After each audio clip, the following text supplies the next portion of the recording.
I will never forget the moment my heart broke in the middle of what should have been one of the happiest days of my life.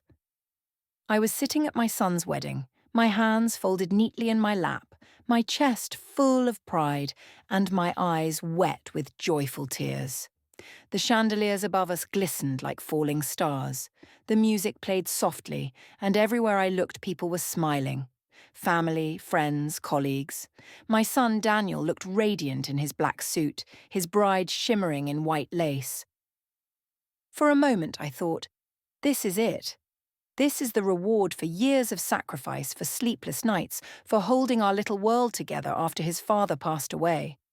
I felt like my heart was finally at peace. And then Daniel took the microphone.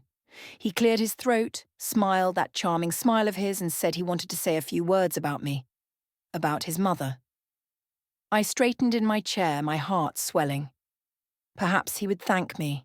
Perhaps he would honour all the invisible labour of a mother who gave everything so her child could stand tall on this day. But instead, he said, let's give it up for my mom, who at 60 years old thinks she's the next big business mogul. The room burst into laughter. I froze. He kept going. While the rest of us are working real jobs, my mom is busy chasing her empire. At least that's what she calls it. I call it her late-life hobby. More laughter, louder this time. Glasses clinked. Even the servers smiled politely. 200 faces, 200 pairs of eyes, all finding humour in the idea that I, his mother, the woman who had paid for half of this very wedding, was nothing more than a silly dreamer. I sat there smiling faintly, though every muscle in my face trembled. Inside, something cracked wide open. Daniel chuckled, waving his hand like he was brushing away a harmless joke. Don't worry, Mom. We love you anyway. Even if your little projects never really take off, at least you'll have something to keep you busy in retirement. The laughter hit harder this time. My ears rang. My palms burned against my lap. And I thought, so this is how my son sees me. Not as the woman who raised him, not as the mother who worked herself to the bone, not even as a partner in his success. Just entertainment. Just an old woman playing at being important. I smiled and nodded, because what else could I do? But inside I was screaming. That was the moment the wedding changed. That was the moment my world tilted. And if you want to understand what happened next, why the laughter died, why silence took over the room, why my son's smile vanished, you need to know what came before. You need to know my story. 2 years before that wedding day, my life looked nothing like the glittering ballroom filled with chandeliers and champagne. I was 58 years old, sitting alone in a small kitchen that echoed with silence, staring at a cup of tea that had gone cold hours ago. My husband Richard had been gone for almost a year. 33 years of marriage ended not with a goodbye but with a sudden collapse in the middle of an ordinary afternoon. One moment we were arguing about something silly, whether the garden needed new soil, and the next moment I was holding his hand in a hospital room, realizing my world would never be the same. People always say grief gets easier with time. Maybe for some it does. For me, it settled into my bones like a permanent winter. Every corner of our house reminded me of him. The dent in his favourite chair, the way he whistled when he watered the plants, the smell of his aftershave lingering in the closet. I couldn't stay there. The walls felt too heavy. So I moved into a small apartment across town, packing 30 years of love into cardboard boxes that never seemed big enough. At 58, I wasn't just a widow. I was unemployed too. The company I had worked for since my 20s decided to restructure, which was a nice way of saying they wanted younger, cheaper faces. Overnight, I became invisible. Too old for new jobs, too young to give up entirely. Daniel visited sometimes, but he was busy building his own life with his fiancée, Emily. And I wanted him to. That was what I had raised him for: independence, success, love. Still, when the door closed behind him and I was left alone with the quiet, it felt like being abandoned by the very person I had poured myself into. I remember looking at myself in the mirror one morning. My eyes were puffy from crying, my hair a mess I barely bothered to comb, and my face lined not just with age, but with exhaustion. I whispered, "Is this it? Is this all that's left for me?" But deep down, something stirred, a tiny flicker of defiance. I thought about Richard, how he always told me I was the strongest woman he knew, how he'd laugh and say, "Diana, you could run a company better than half the managers I work with."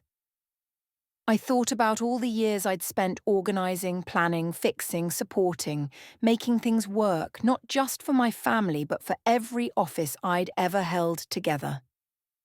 That night, I closed my laptop on endless job listings that treated me like I was obsolete. Instead, I opened a blank page and typed 3 words that would change everything. Diana Thompson Consulting.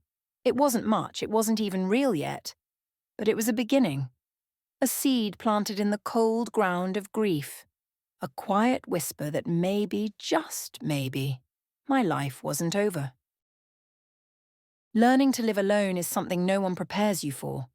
At first, it felt unbearable. The silence pressed down on me like a heavy blanket. I would catch myself setting 2 plates at the table out of habit, only to put one back with trembling hands. Nights were the worst. I could almost hear Richard turning in bed, almost feel the weight of his arm across my shoulder. I slept on one side of the mattress for months, leaving his side untouched, as if I was saving it for him. But slowly, almost without noticing, I began to carve out a new rhythm. I started small, morning walks in the park, just me and the sound of birdsong. The air felt different when you were alone, sharper somehow, as if the world itself was challenging you to pay attention. I began cooking meals only for myself, experimenting with recipes I'd never tried before. For years I had cooked with Richard's tastes in mind, meat and potatoes, hearty stews. Now I found myself trying Mediterranean dishes, spicy curries, even learning to bake bread from scratch. Sometimes it was a disaster. Sometimes it was glorious. But every bite felt like a quiet declaration. I can take care of myself. I also rediscovered things I had long abandoned. I picked up my old sketchbook, dusty from decades, in a drawer. My hands were clumsy at first, but soon the lines flowed more naturally. Sitting by the window, sketching the skyline, I felt like I was meeting a forgotten part of myself. The girl who once dreamed of being an artist before life demanded practicality.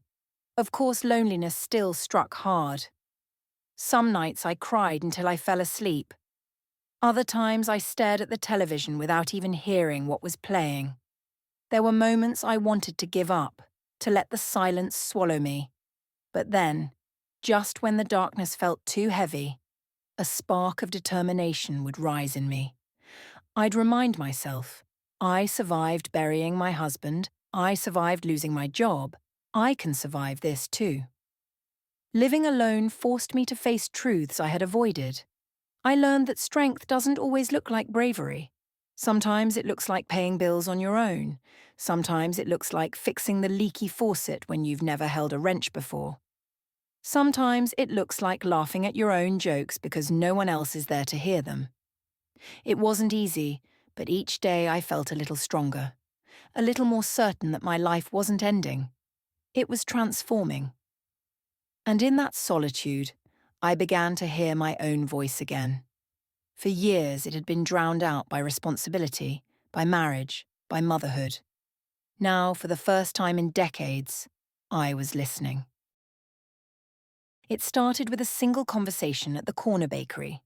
The owner, a sweet woman named Margaret, was complaining about how she couldn't keep up with her bookkeeping. Her daughter tried to help, but the numbers never balanced. As I listened, I realised I knew exactly what she needed. I had spent decades keeping offices organised, streamlining operations, fixing problems before they swallowed entire departments. I offered to look over her system just casually, nothing official. 2 weeks later, Margaret was crying tears of relief because her books finally made sense, and she wasn't drowning in paperwork anymore. She insisted on paying me, though I refused at first. But that little envelope of cash she pressed into my hand lit a spark inside me. Maybe I could do this. Maybe there were other small businesses like hers struggling in silence that I could help. That night, I pulled out my laptop and wrote it down. Diana Thompson Consulting.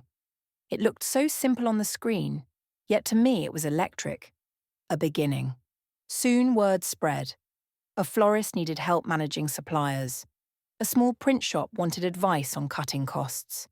Each time, I walked in with the confidence of someone who had been invisible too long, and I left with clients who were grateful, relieved, sometimes even astonished.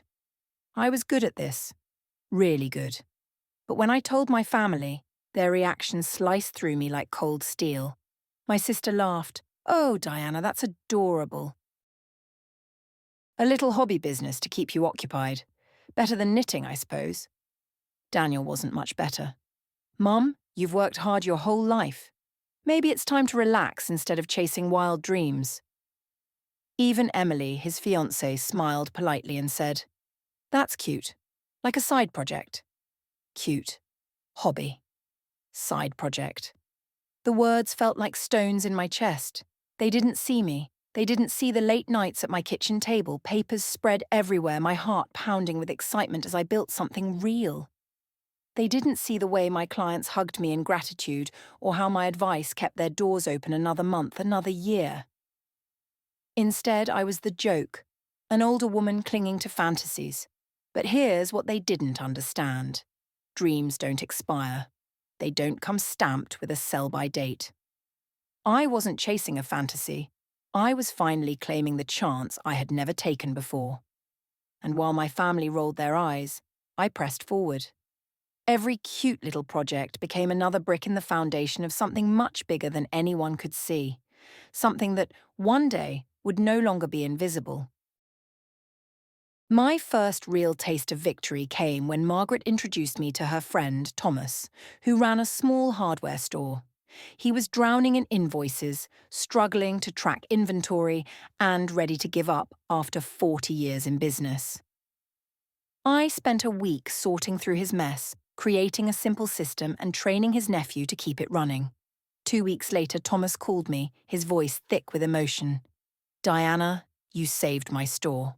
I thought I was finished. Now I can finally breathe." He insisted on taking me out to dinner to celebrate, and for the first time in years I felt like what I did truly mattered. From there, things grew. Slowly, quietly, but undeniably. A local florist called me her miracle worker. The print shop doubled their profits after implementing my strategies. A family-run cafe sent me a handwritten thank you card with a bouquet of lilies, saying I had given them hope again. Every grateful face fueled me like oxygen. But when I tried to share these little victories with my family, their reactions were like ice water poured over my fire. Daniel would nod absent-mindedly, scrolling on his phone. "That's nice, Mom, but maybe don't get your hopes too high. These little shops don't exactly make fortunes." My sister would smirk. "Well, at least it keeps you busy. Better than sitting around, right?" Even Emily once teased. "You're like the fairy godmother of small businesses. So sweet, sweet. Fairy godmother. Busy work." The word stung more than they realized. They thought they were humoring me, but every dismissive smile was a reminder that they didn't see me. Not really. They had already decided who I was, a lonely widow dabbling in a harmless pastime. So I stopped telling them. I began to live two lives. In one, I was the dependable mother, the supportive sister, the quiet woman who blended into family dinners. In the other, I was something else entirely, a woman building momentum, gaining referrals, solving problems that no one else could fix. Each time a client thanked me with tears in their eyes, each time a struggling business found its footing, I tucked the victory into my heart and kept it hidden. Because if my family wouldn't believe in me, I would believe in myself. It was lonely, carrying success in silence, but also liberating. They could laugh all they wanted. I knew the truth. And deep down I began to sense that my little hobby was becoming something they could no longer ignore forever. something that would one day demand to be seen. Daniel was my whole world for so many years. After Richard passed, it felt like the two of us against everything. I still remember those early mornings when I would pack his school lunch while fighting back tears, trying to look strong so he wouldn't see how broken I felt. He was only 12 then, too young to lose his father, too old not to understand what death meant. I promised myself I would give him everything he needed: love, stability, a future, even if it meant losing pieces of myself along the way. I worked long hours, sometimes 2 jobs, just to keep us afloat. There were nights I would come home exhausted, my feet aching, only to find him waiting at the table with his homework spread out. "Mum, can you help me with this math problem?" And no matter how tired I was, I always said yes, because he was my boy, my Daniel. He grew into such a remarkable young man, smart, confident, handsome. I used to sit in the bleachers at his soccer games, cheering louder than anyone, my heart bursting every time he scored a goal. I framed his certificates, his trophies, even his silly art projects. He was my pride, my purpose. Everything I did, every sacrifice I made was for him. And for a long time, we were close. He told me about his first crush, his college dreams, his frustrations. We shared pizza nights, laughed at the same corny movies, even cried together when the grief hit us unexpectedly. He would hug me and say, "We'll be okay, Mom. We've got each other." Those words carried me through so many dark days. But somewhere along the way, things changed. As Daniel built his own life, I became less of a confidant and more of a background character. Phone calls grew shorter, visits less frequent. When he introduced me to Emily, I saw the shift almost immediately. She was sweet, ambitious, polished. And suddenly I felt like the old furniture in the room, familiar but overlooked. I wanted to be happy for him, and I was, truly. But every time he dismissed my work, every time he smiled politely like I was a child playing dress-up, I felt the distance between us widen. He no longer saw the mother who carried him through storms. He saw someone he needed to manage, to pat on the head, to gently mock. I told myself it was natural. Children grow up, they pull away, but in the quiet of my apartment, I sometimes whispered into the silence, "Do you even remember who I am, Daniel? Do you remember what we survived together?" He was still my pride, but for the first time, he was no longer my safe place. And that realization hurt more than I could ever admit to him. The night of Daniel's engagement party was supposed to be joyful. I dressed carefully, choosing a navy blue dress that made me feel elegant without being flashy. I carried a small gift for Emily, a delicate necklace I had saved up for, something simple yet meaningful. As I walked into the banquet hall, decorated with strings of lights and flowers that smelled too perfect to be real, my chest swelled with pride. My son was starting a new chapter, and I wanted nothing more than to see him happy. At first, the evening glowed with warmth. Emily's parents greeted me politely, though I could feel their careful eyes scanning me, measuring me. I smiled, shook hands, and did what mothers do, stood back and let the young couple shine. But then, as I made my way past the buffet table, I heard it. A small group of guests laughing softly, glasses of champagne in their hands. "She calls it a consulting business," one of them said, the words dripping with amusement. "But really it's more like, what, bookkeeping for bakeries?" Laughter. Another voice chimed in. "Daniel told us she's been keeping busy with her little projects." It's sweet, really. Gives her something to focus on, I guess. Little projects. Sweet. The words stung, but I kept walking, pretending I hadn't heard. Later, near the bar, I caught Emily herself speaking with a friend. "Daniel's mom means well," she said lightly, "but sometimes I worry she'll bring up her business to my father's colleagues." "It would be awkward, you know?" Her friend nodded sympathetically. "Awkward. My success, my effort, my late nights poring over spreadsheets, my careful negotiations with clients, reduced to a potential embarrassment." I slipped outside for air, the cool evening pressing against my cheeks. Inside, the music played and laughter carried through the open doors. I leaned against the wall and closed my eyes, reminding myself to breathe. This was Daniel's night, not mine. I wouldn't spoil it. But deep inside, something shifted. Their voices lingered like ghosts in my head, sweet, little, awkward. They thought I was harmless, invisible. A woman past her prime, dabbling in make-believe. I returned inside with a smile fixed on my face. No one noticed the stiffness in my shoulders, the way my hands shook slightly as I raised a glass to toast the couple.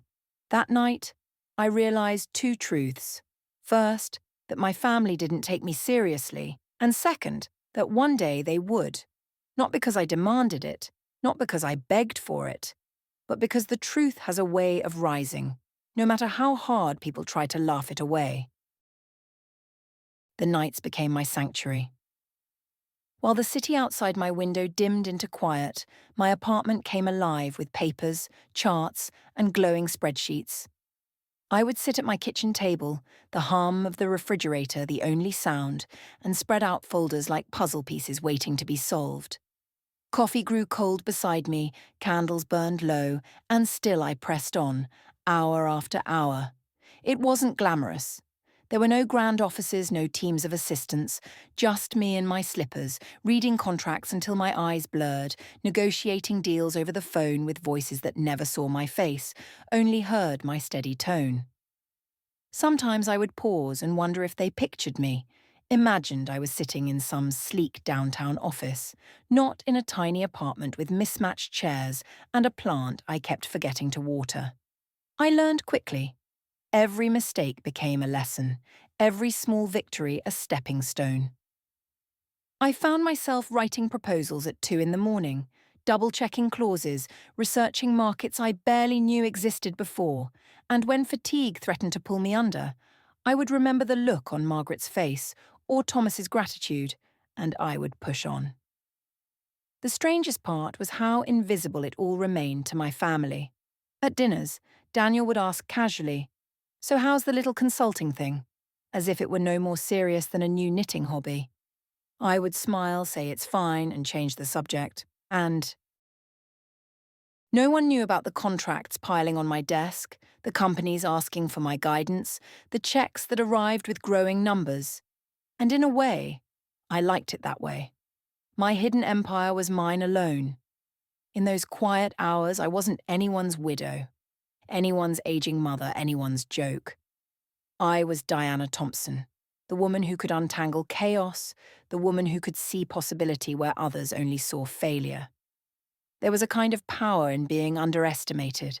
No one expected anything from me, which meant I was free to build without pressure, free to surprise them all when the time came. Each signed contract was like a secret jewel I tucked into a box no one else could open. Still, sometimes, when the clock ticked past midnight and I rubbed the ache from my temples, I wished someone could see me. Not the public face, not the version they thought they knew, but the truth, the woman working in silence, shaping something real, something lasting. One night, after closing yet another deal that would bring in more than I ever earned in my old job, I whispered into the quiet kitchen, "You don't see me now, but one day you will." It happened almost without warning, the moment when my small stream of clients turned into a river I could barely contain. One successful job led to another referral, then another, until suddenly, I wasn't just helping bakers and florists. I was sitting across from mid-sized companies, men in suits with furrowed brows, asking me how to restructure their departments, how to cut waste, how to survive in markets that were crushing them.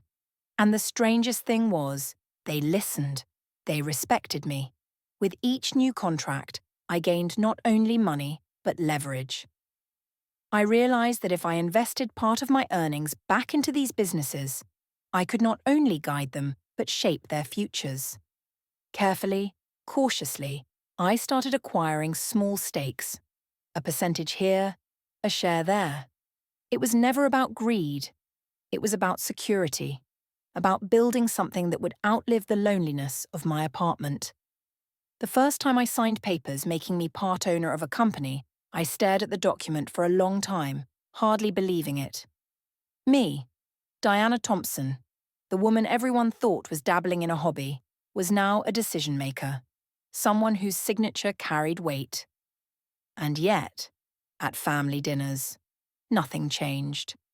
Daniel would ask how my projects were going. Emily would smile politely and change the subject. My sister would shake her head with that patronizing grin.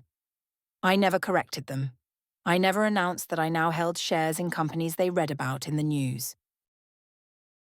I never bragged about contracts that executives twice my age fought to secure. Why? Because humility had become my armor. I realized that silence gave me power. No one expected anything from me, so no one tried to stop me. Let them laugh.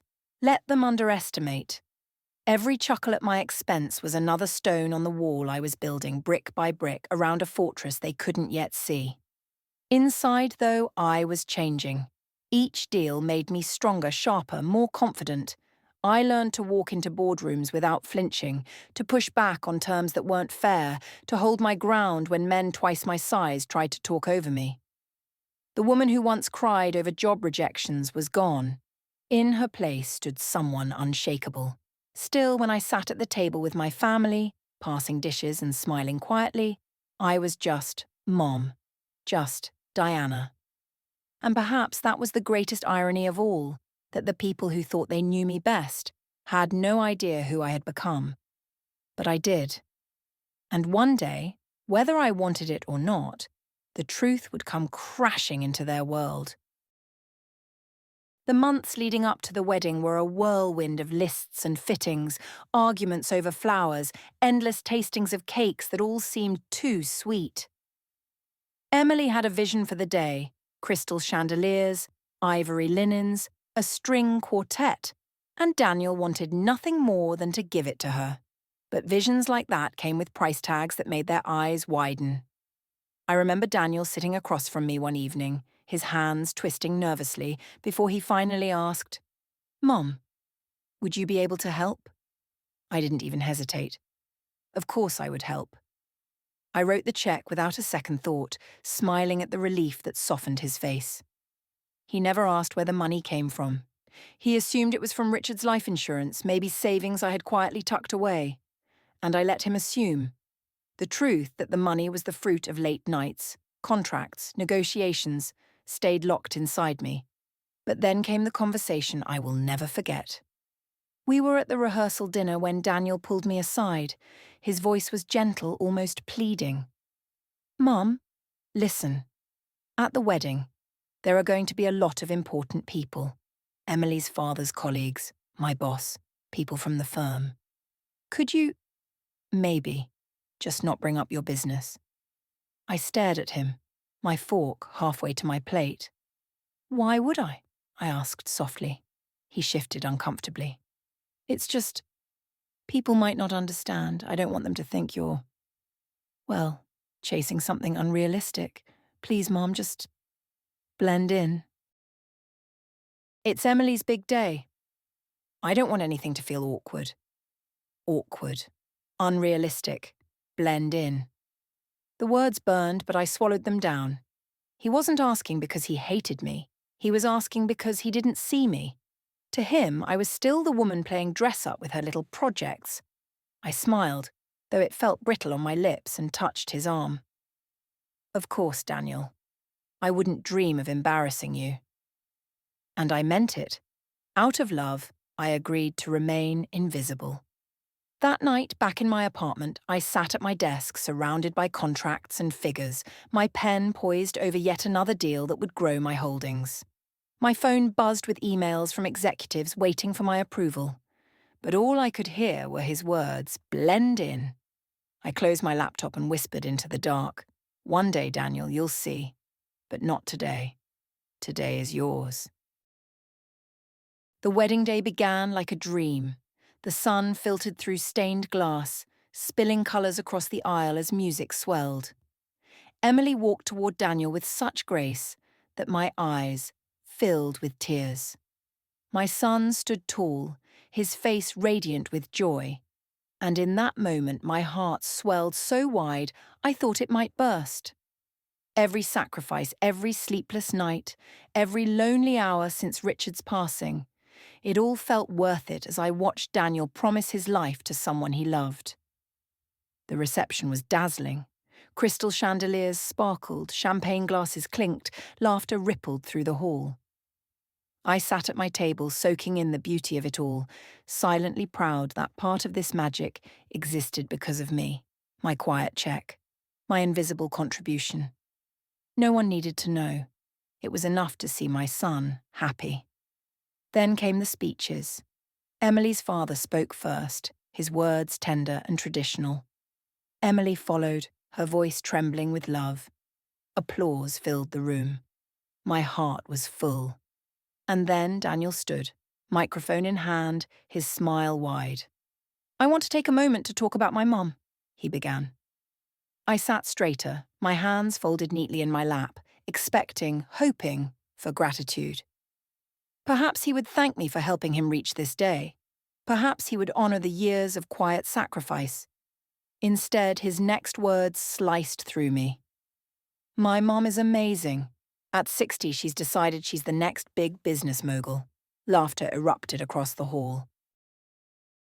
Daniel grinned, encouraged by the reaction. "While the rest of us are working real jobs, Mum is busy chasing her empire, what she calls her consulting business. I call it her late-life hobby." More laughter, louder this time. I froze, my smile plastered on like a mask, my chest burning. 200 guests, strangers and family alike, were laughing at me, laughing at the dream I had poured myself into, the dream that had quietly paid for half the chandeliers above their heads. Daniel raised a hand as if to soften the blow. "But don't worry, Mom, we love you anyway. Even if your projects never take off, at least you'll have something to keep you busy in retirement." The room roared, glasses clinked. Emily laughed too, covering her mouth with her hand. Even the servers smiled politely as they cleared plates. I sat there, nodding faintly, though inside something shattered. It wasn't just the humiliation. It was the realization that my own son, the boy I had carried through storms, the man I had sacrificed everything for, saw me as nothing more than a punchline. The music swelled again, but I heard only silence. The celebrations spun on, but I felt myself sinking deeper into the chair, clutching at dignity like a lifeline. And in that moment, the beautiful day soured, and my heart cracked in a way I knew it would never fully mend. The laughter washed over me like a wave I couldn't escape. It echoed against the walls, bounced off the chandeliers, rattled in my chest until I felt hollow. I kept my smile steady, kept my eyes fixed on Daniel as if his words hadn't pierced me. But inside I was unraveling thread by thread. I thought of the nights I stayed awake while he cried over homework, the mornings I rushed out the door with only coffee in my stomach so he could have a proper breakfast, the countless hours I worked jobs that drained me so he could chase dreams without fear. All of that, all of me, reduced to a joke. The worst part wasn't the strangers. I could endure their laughter. They didn't know me. They had no reason to understand. The wound came from him, from my son, from the boy who once clung to my hand in grocery stores whispering, "Don't let go, Mom." The man who once told me, "We'll be okay. We've got each other." Now here he was, holding a microphone, turning me into entertainment for 200 guests. I tried to swallow the hurt, but it lodged in my throat like glass. My chest ached with the weight of unshed tears. I wanted to stand up, to shout, "Do you have any idea who I am? Do you have any idea what I've built?" But my body stayed still, frozen by love, by shame, by the desperate wish not to ruin his perfect day. In that silence, a cruel thought crept in. Maybe this is how he truly sees me, not as strong, not as capable, but as someone clinging to illusions. Maybe in his eyes, I had already faded into irrelevance. The laughter finally quieted, replaced by music and chatter, but inside it kept ringing, sharp and relentless. I glanced around the room at faces still glowing with amusement, and for the first time in a long time I felt small. Not the kind of small that comes with humility, but the kind that comes with invisibility. Invisible, that was the word. The woman who had fought so hard to hold a family together, who had built something real in the shadows, was invisible to her own blood. I sat there nodding, smiling politely, my hands clenched under the table until my nails dug into my palms. A wound doesn't always bleed where others can see. Sometimes it sits quietly inside you, pulsing with every beat of your heart. And that night, as the celebration swirled around me, I carried a wound no one else would ever notice, but one that would change everything. I thought the humiliation would last the entire night, that I would slip out quietly after dinner and let the memory of the laughter haunt me alone. But fate had other plans. As I sat at my table pushing food around my plate, a man approached. Tall, grey-haired, the kind of presence that made people stand straighter when he walked by. He extended his hand politely. "Mrs. Thompson, isn't it?" His voice was warm, practiced, the tone of someone used to commanding respect. "It's Miss Thompson," I corrected softly, shaking his hand. His grip was firm, his eyes sharp. "Robert Anderson," he introduced himself. "I work with Daniel at Sterling Technologies. I don't think we've had the chance to meet properly." My stomach tightened. Sterling Technologies. Of all the companies. My mind flicked back to the acquisition papers I'd signed months ago, the quiet deal that had placed Sterling firmly under my company's umbrella. And here stood their executive, smiling at me like I was just another mother of the groom. "I understand you're in consulting," he said politely, sipping his champagne. His tone was casual, but I caught the curiosity behind it. "Daniel mentioned you work with smaller businesses?" For a moment I considered brushing it off, letting him believe the story my family told, but something in his expression, genuine interest, not condescension, made me pause. "Yes," I said carefully, "though not only small ones. I specialize in operational restructuring, acquisitions, and growth strategies." His eyebrows lifted slightly. "Acquisitions, you say?" I nodded, my heart steady despite the storm still raging inside me. "Yes. I've spent the past couple of years focusing on companies in the tech sector, helping them stabilize and scale." He tilted his head, studying me. Then he said slowly, "That's very specific. Forgive me, but have you worked with Sterling before?" I held his gaze. "I didn't just work with Sterling, Mr. Anderson, I acquired it." The champagne glass nearly slipped from his hand. His face froze, then shifted into disbelief. You're D. Thompson?" "Yes." My voice was quiet, but it carried more power than any microphone in that room. For a long moment he simply stared at me, the din of the party fading around us. Then his voice dropped to a whisper. "My God, they have no idea, do they?" I shook my head. "None." And just like that, the atmosphere shifted. It was as if the air itself tightened, charged with something unspoken. I had been invisible all evening, but now in the eyes of one man who understood, the truth began to flicker to life.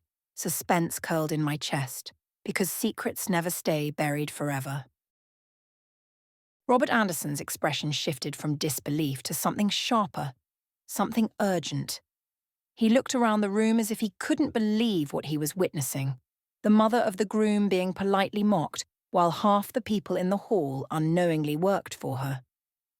"This can't stay unspoken," he murmured, almost to himself. I shook my head quickly. "Please, Mr. Anderson, this is my son's wedding. I don't want a scene." But he was already struggling with the weight of it, his sense of justice warring with my wish for peace. "Miss Thompson," he said carefully, "with respect, they deserve to know who you are." Before I could protest again, Daniel appeared at our side, curious. "Everything all right here?" he asked, glancing between us. Robert's jaw tightened. "Daniel, do you know who your mother really is?" Daniel laughed lightly, dismissively. "Of course I do. She's been keeping herself busy with her little consulting projects. Cute, right?" He even patted my shoulder as though the words were harmless. I saw the horror flash across Robert's face. He looked at me, silently asking permission. And in that moment, I was too tired of the lies, too tired of being invisible. I gave him the smallest of nods. Robert straightened, his voice clear. No, Daniel. Your mother isn't playing at business. She is business. Miss Thompson is Dee Thompson, the founder and head of DT Enterprises. The same DT Enterprises that acquired Sterling Technologies last spring. The words hit the air like a thunderclap.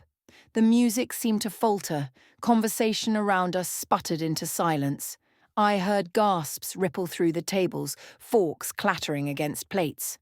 Robert pressed on, his voice carrying now. In fact, half the people in this room work for companies she controls. Quantum Solutions, Data Flow Systems, Sterling Technologies. While some of you have been laughing at her supposed hobby, you've actually been mocking your own employer. A stunned hush fell. Faces paled, mouths opened. One man dropped his glass, it shattered on the floor, sharp and final. I sat still, the centre of it all, my hands folded neatly in my lap. Daniel's face drained of colour, his eyes darting to me wide and uncomprehending. "Mum, is this true?" he whispered. All around us the weight of recognition pressed down. The mother they had dismissed as irrelevant was suddenly the most powerful person in the room. The turning point had come, and there was no going back. The microphone felt heavier than I expected when Robert pressed it into my hand. For a heartbeat, I considered setting it down, letting the silence stretch forever. But 200 eyes were on me, waiting, and somewhere deep inside, I knew this moment had been coming all along. I rose slowly, smoothing my dress with one hand, and brought the microphone to my lips. My voice trembled at first, but I steadied it. "Yes," I said softly, though the sound carried through the hall. "It's true. I am Dee Thompson. I am the head of DT Enterprises." Gasps whispered through the room. I could see Daniel's mouth fall open, Emily's hands clutching her bouquet tighter, faces around the tables frozen in disbelief. But I kept going, calm, deliberate. I never planned to reveal this tonight. This is my son's wedding day, his and Emily's. It was never about me. That is why I stayed silent when jokes were made, why I smiled through the laughter. Because no matter what I've built, no matter what I've achieved, my love for my son matters more than pride. My eyes found Daniel's, and I let him see everything in mine, the years of sacrifice, the nights alone, the hope that he would always know my heart. His face was stricken, almost childlike in shock. I started my business not because I wanted attention, but because I refused to believe that dreams have an expiration date. I built it quietly, in the shadows, because I wanted to prove to myself that I could. And I never spoke of it, Daniel, because you asked me not to. You told me it would embarrass you. So I stayed invisible, even when it hurt. The silence in the room was absolute now. Not a fork moved, not a chair creaked. Even the music had died into stillness. I drew a breath and let the words fall gently. I don't need applause. I don't need recognition. What I need, the only thing I've ever wanted, is for the people I love to see me for who I really am. Not a joke, not a hobby. A woman who refuses to fade quietly because she's past a certain age. A woman who still has something to give. I lowered the microphone, my hands steady now, my heart strangely light. For the first time in years, I felt no need to hide. The truth was out, and I had spoken it not with anger but with love, and that made it unshakable. The applause didn't come right away. At first, there was only silence, thick, heavy, almost unbearable. Then, slowly, like a ripple in still water, people began to clap. Hesitant at first, then stronger, until the hall filled with the sound of hands meeting hands, a sound that was no longer mocking, but reverent. Faces that had been lit with laughter at my expense now turned solemn, respectful, even ashamed. The same men who had compared me to their crafting aunts now avoided my eyes, their cheeks flushed with embarrassment. Women who had smiled politely while dismissing me as a hobbyist now leaned forward, eager to shake my hand, their voices suddenly syrupy with praise. Incredible, Miss Thompson. Remarkable achievement. The shift was dizzying, but I didn't bask in it. I didn't feel triumphant. Because when I turned my head, I saw Daniel. He wasn't clapping. He wasn't smiling. He was sitting stiffly in his chair, pale as if the ground had dropped beneath him. His eyes darted between me and the guests, then to Emily, then back to me, bewildered, almost wounded. It was the face of a man realizing he had mocked the very person who had carried him through life. Guests swarmed me after that. People I had never met shook my hand, asked questions about my work, offered congratulations with voices tinged by awe. Mr. Anderson stood close, quietly steering away the most persistent of them, shielding me like an ally. The irony wasn't lost on me. Strangers saw me more clearly than my own son. Daniel approached only once, and even then, he didn't know what to say. His lips parted, but no words came. His eyes searched mine, desperate for forgiveness, but I wasn't ready to offer it. Not then. Not in front of 200 people. I touched his arm gently and whispered, "We'll talk later." And we would, but not tonight. Tonight, I carried both the weight of vindication and the ache of a wound too deep for public applause to heal. As the evening wore on, people who had laughed now spoke of me with reverence, their tones careful, deferential. Respect replaced mockery, awe replaced pity. But respect from strangers is a hollow comfort when the person who matters most can't meet your eyes. By the time I left the ballroom, my heels clicking softly against marble, I knew everything had changed. The world saw me differently now. But between mother and son, a silence had opened. A silence filled not with pride, but with hurt. And that silence was louder than all the applause in the world. It was later in the evening, after the music had started again, and people had returned to their laughter, though quieter now, more restrained, that Emily found me. I was standing near the balcony, away from the crowd, letting the cool night air wash over me. She approached slowly, almost cautiously, as if unsure whether she had the right. "Miss Thompson," she said softly. Her voice was different than usual, stripped of the polite brightness she often used with me. It was tentative, almost humble. "Yes, Emily," I answered, turning to face her. She hesitated, twisting the ring on her finger. I need to apologize. For earlier, for laughing, for not taking you seriously. I didn't know. None of us knew." I studied her face in the dim light. Her eyes glistened, her cheeks flushed with sincerity. She wasn't trying to flatter me, not like some of the others who had rushed to shake my hand after the reveal. She was truly wrestling with it. "It's all right," I said quietly. "You couldn't have known." But Emily shook her head. "That's what I don't understand. Why didn't you tell us? Why didn't you tell Daniel? You could have spared yourself all of this. The speeches, the laughter, the humiliation. Why stay silent?" Her question hung in the air, heavy and honest. And for the first time that evening, I let out a long breath. "Because love means choosing," I said slowly. "I chose to love my son more than my pride. I chose to let him have his perfect day, his confidence, his version of the world, even if it meant swallowing my own truth. Recognition is easy to demand, Emily. Dignity is harder. Sometimes it means staying quiet, even when it hurts." She blinked, her lips parting as if to protest, but then she closed them again. I could see the thoughts settling inside her, reshaping how she saw me. Tears welled in her eyes. "I don't think I could have done that," she whispered. I touched her hand gently. "You might, if it were your child. Someday, you may understand." For a moment we simply stood there, the young bride at the start of her life, the older woman who had walked so many miles already. The air between us softened. Finally, Emily whispered, "Thank you for loving him enough to stay invisible. I won't forget that." I smiled faintly. "Just promise me one thing, Emily. See him. Truly see him. Because one of the hardest things in this life is being invisible to the people we love most." She nodded, silent, but her eyes told me she had heard every word. Months passed before Daniel and I truly spoke about that night. After the wedding, there was a stiffness between us, a careful politeness that felt like walking on glass.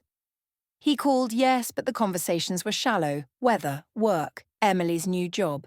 Never the wedding, never the speech, never the truth that had exploded in that ballroom. It was Emily who finally broke the silence. She called one afternoon, her voice gentle but firm. "Daniel wants to talk, Miss Thompson. He doesn't know how to begin. Would you be willing to meet with a counsellor together?" I hesitated. Part of me wanted to say no. Part of me wanted him to sit with his shame a little longer. But the larger part, the mother part, knew that if I didn't reach for him, we might drift too far apart to ever return. So I agreed. Our first session was awkward. Daniel couldn't even look me in the eye. He fiddled with his wedding band, his jaw tight. When the counsellor asked him why we were there, his voice cracked. "Because I hurt her, and I don't know how to fix it." For weeks it was like that. Halting words, long silences, emotions bubbling just beneath the surface. Sometimes I wanted to scream, sometimes I wanted to weep, sometimes I just wanted to hold him like when he was a boy. But slowly, something began to shift. Daniel admitted things I never expected to hear.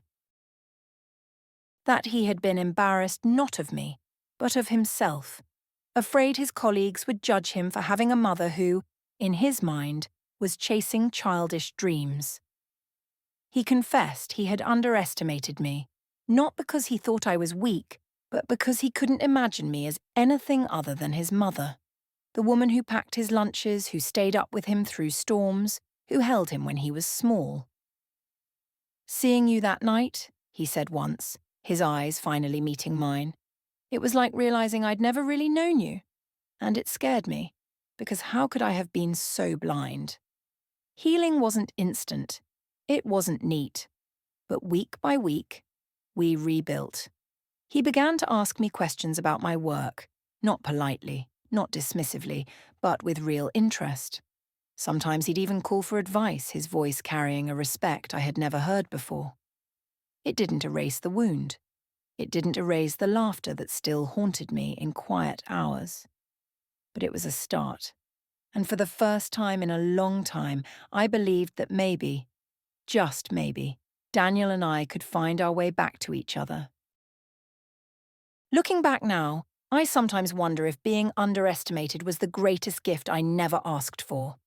When people dismiss you, when they laugh behind their glasses of champagne or pat your hand with patronizing smiles, they think they've put you in your place. But really, they've given you freedom. Freedom to work without pressure, freedom to surprise, freedom to build something no one sees coming until it's already standing tall. If my family had believed in me from the start, maybe I would have shared every detail, every triumph. Maybe I would have sought their approval, waited for their applause. But their doubt forced me inward, into the silence of long nights and endless hours at my kitchen table. Their disbelief became fuel. Every time someone told me I was chasing shadows, I pushed harder, dug deeper, refused to give in.